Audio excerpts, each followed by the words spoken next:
Hi everyone, I'm Lee Cade, and this is VINI, a VTV production. If you don't know what VTV is, stay tuned. It's coming. We've been talking with Dr. Christian Judd, Dr. Dallas Bowles, and Dr. Andrea Jackson. They are APRNs from, well, let's see, Christian, you're over at the forensics program. Andrea, you're at the SRS program. And Dallas, you're at North Valley. And you said a couple other programs too, right? Clozapine, masters. I do a little bit of forensics. I try not to take away from Judd's clients. We've been talking in the last couple of episodes about challenges that have come up in nursing. Our last episode, we talked about COVID. This episode, I want to talk about the future. And the first thing I wanted to talk about was, again, it's COVID related, but do you see a silver lining to any of this? What we've been going through for the better part of a year now. Vaccines. I think that's the one hope, is that a feasible evidence-based vaccine comes out soon. And that's the key, is it needs to be tested and go through the process of ensuring that it's safe for everyone. And, until that happens, we're in it. And I think that the one silver lining is you do see positives happening. You see people that are out there that are doing what they can to help others. There's different organizations that are donating time and money and other resources to people who just can't make it through. And that's been really inspiring to see. So among all of the divide and everything, there has been some examples where you've seen people coming together, and that's been really nice for me to see. I think I see that too, Christian. I really see this as the beginning of a long game.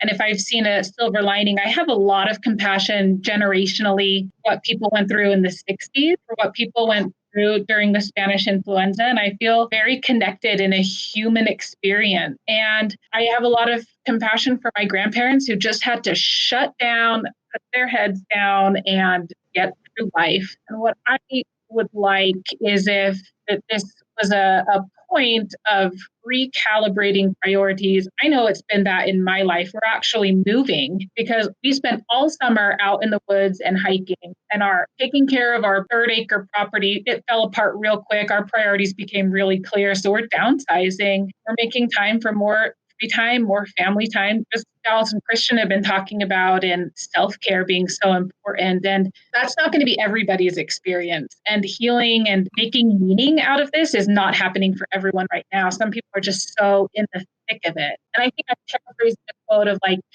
if pain were the master teacher, then we'd all experts. So I don't think enduring this kind of pain for everyone leads to growth and healing. But what I love is the idea of being a part of creating communities that can do that, right? To take this crucible that we're going through and make meaning out of it, moving in healing. And so instead of shutting down, like maybe generationally we had to do in the past, being more open as far as people's mental health and what that looks like to take care of it. And I think that that's still going to play out for a long time after this. Valley as a company is constantly evolving, pivoting, and adapting new strategies to maximize client care. And we've got quite a few things coming up, like continuity of care that is kicking off soon. What do you see developmentally coming up in the future that will be helping in client care that you're most excited to see? The one thing that I've seen is the coordination of care between patients going into the hospital, either admitting to the hospital or going to an ER. And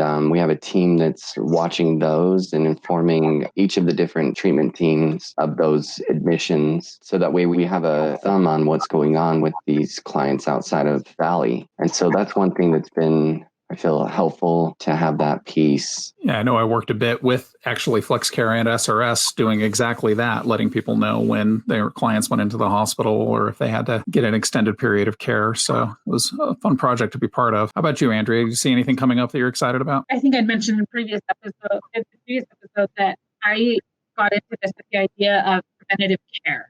And I see, and Dr. Thatcher will talk about this in Valley Academy, of how mental health has been treated in a more global picture of medical care. And sometimes it's been treated like the stepchild, but we've come so far in mental health, and Valley focuses so much on being evidence-based, and we're always in our med channels on Slack throwing evidence at ourselves. And as that's come along, what I see is the future is really, really exciting that Valley has of that integrated care. That's what I kind of dreamt all along when I became an APRN, but you have a company that started with mental health as its focus. And then you can have that as a thing to go around almost and prioritize your mental health and then incorporate that into overall well-being. Oh, it's exciting to think about what services Valley can offer. How about you, Dallas?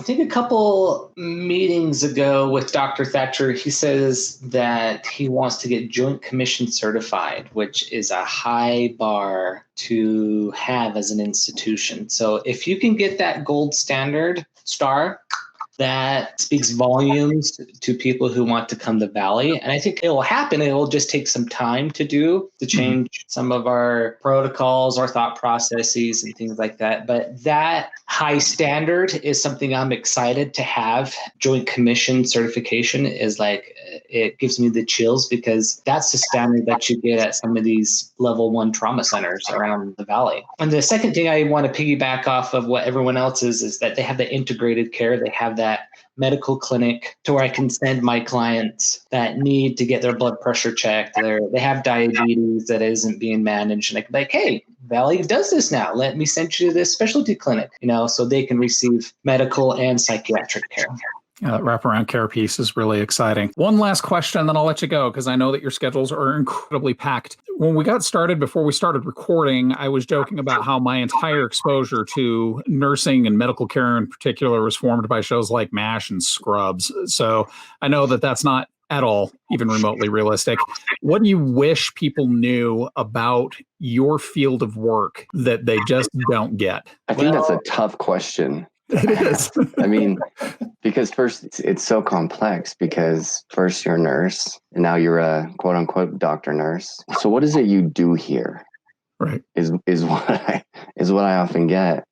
And I think that it's important for people to know that, yes, we are nurses and we can prescribe, but it's just having a knowledge for the nursing care and coupling that with the medicine piece. I feel like it gives you a greater idea of that holistic care piece that we've been talking about and integrated care so that you can greater understand what all is needed to provide all of the care that a patient needs. Now, whether or not you know all of those pieces, it's not our job to know how to do all of them, but understanding them, I feel like it gives us an advantage.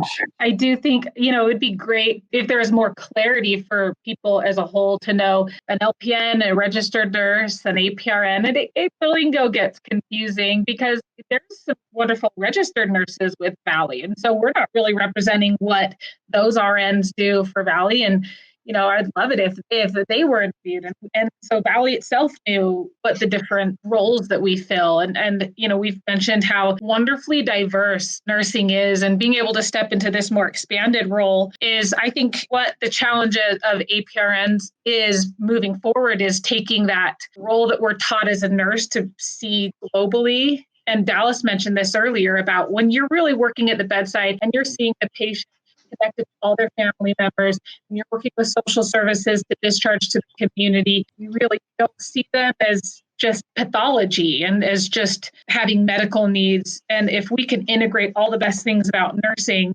into our role of also managing their medications and prescribing, I see that as a really great service to our clients and what we can offer. Awesome. When I think of nursing and what I would want people to know is we help and help and help. But at times we have to learn to help people pass on too as well, like going on to the next life. I think that's one thing that's not taught very well within nursing programs or other facilities is learning. The circle of life is a circle. So depends on what part you are in that circle of life. It's not necessarily, death is not a bad thing. It can be a celebration, and moving through that cycle is important to understand. And I think a lot of nurses understand that cycle, but learning to cope and deal with it, because as a nurse, you're gonna experience your client's death, and that's something that's not taught in a book at all.